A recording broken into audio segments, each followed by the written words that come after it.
The People's Countryside The People's Environmental Countryside Debate Environmental Debate Podcast. The People's Countryside Environmental Debate Podcast. People's Countryside Environmental Debate Podcast. The People's Countryside Environmental Debate Podcast. Are we too focused on net zero, etc.? Why don't we drill our own oil instead of importing and sustaining economies elsewhere? Aren't we at risk of falling behind? Charlie Kirk's killing are those who say that his death was about a man exercising his right to free speech and saying that he wants leaving us to think more deeply about his own views, or are others who discuss other contributing factors right? This is the People's Countryside Environmental Debate Podcast with William Menklow and with Stuart the Wild Man Mabbott. And you, the listeners, send in questions, 2 per episode. We don't see them before we press record. We don't prepare. And today we've got questions from Bradford and Port Carlisle, both of them in Northern England. It's a Northern England episode. Yeah. It's good to be back on terra firma. Okay, so what's the first question? Andrew from Bradford has sent the following question in. Are we too focused on net zero, etc.? Why don't we drill our own oil instead of importing and sustaining economies elsewhere? Aren't we at risk of falling behind? I mean, we need to move away from oil, really. But there is a point here, as we haven't moved away from oil yet, shouldn't we be mining our own oil if we have to use it, instead of propping up other economies? But, you can't just start drilling for oil straight away. The infrastructure has to be set up. It takes a long time to actually set that up.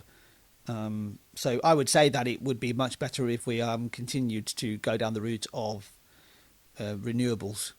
So aren't we at risk of falling behind if, even with the renewables, like the wind turbines, I think a lot of that technology is made in Denmark. Aren't we at risk of falling behind if we don't get involved with the whole process of our own energy? You could argue that those who prop themselves up with non-renewables, with fossil fuels, are also potentially leaving themselves open to being left behind in the future. If we look at more of a long term, I mean, there was an action you said in a recent episode. Let's think more long term. Let's think beyond our own lifetime in some respects. It's very easy to think about. Right, okay, we need energy right now. Yes, that's very true. But that's a very short term way of thinking about things. So if you can think about things more in the long term, in a 50, 100 year ideal really, then we could actually be, as a country in the future, considering we're surrounded by water. That's a great place for offshore wind farms, for example. That we would be in a better position because we are not reliable on the outside influences. You could actually be in a situation of being in a better place than other countries which have relied on fossil fuels. I've said that twice now. Some British politicians out there that say reframed it away from net zero and calling it net stupid. Or their politicians will politician. Yeah. Politicians will politic. No, and politicians will work on very, very short cycles. Yeah. They're always looking. If they're in power, they're looking to consolidate that power. If they are not in power, they're looking to try and get into power. So that's going to be in 4 or 5 year cycles. They will always look at how, if a policy is introduced by their own party, it's amazing. If it's introduced by another party, with a slightly different name and slightly different, or even if it's carbon copy, they would say it's stupid. So that's how politics works. Maybe politics needs to be looking at as a longer term thing again. I've got no action for this particular question.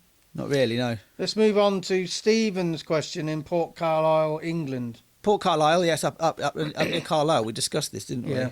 In a previous episode, I feel. Either on a previous episode or off air. Off air, I can't remember. But yeah, Stephen in Port Carlisle, England.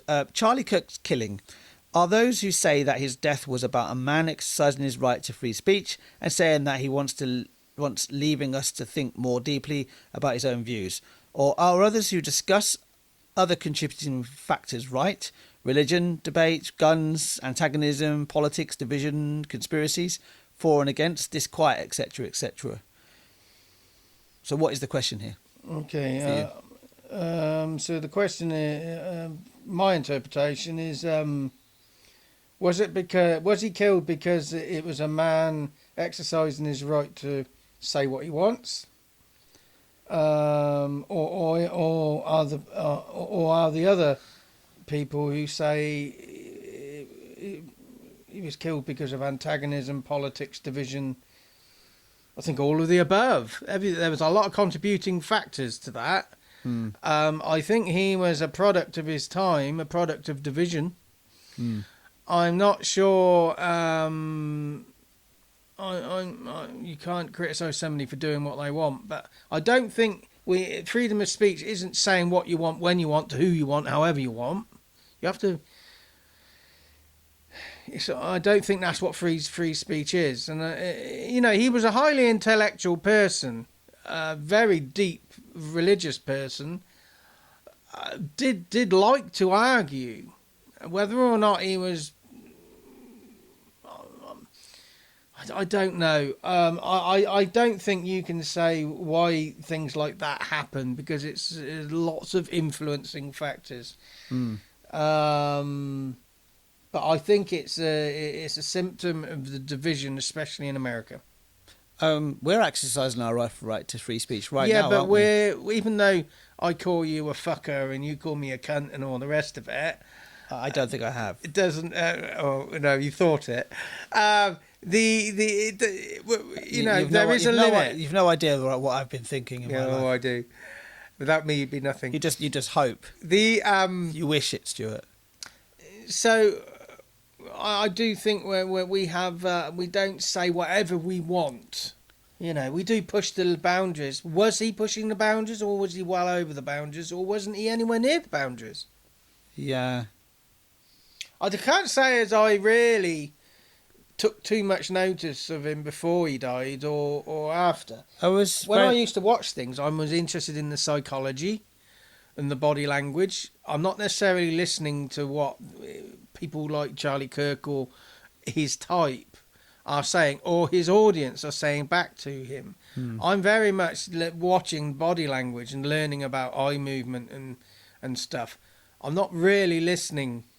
I'm trying to notice the patterns in what truthful people and what liars are saying in the modern time. I was aware of his existence. I kind of got the impression that he was just saying it to get a reaction, because reaction leads to money. Well, that was a driver, yeah. So if that's the driver, or one of the big drivers, then how really authentic is he being?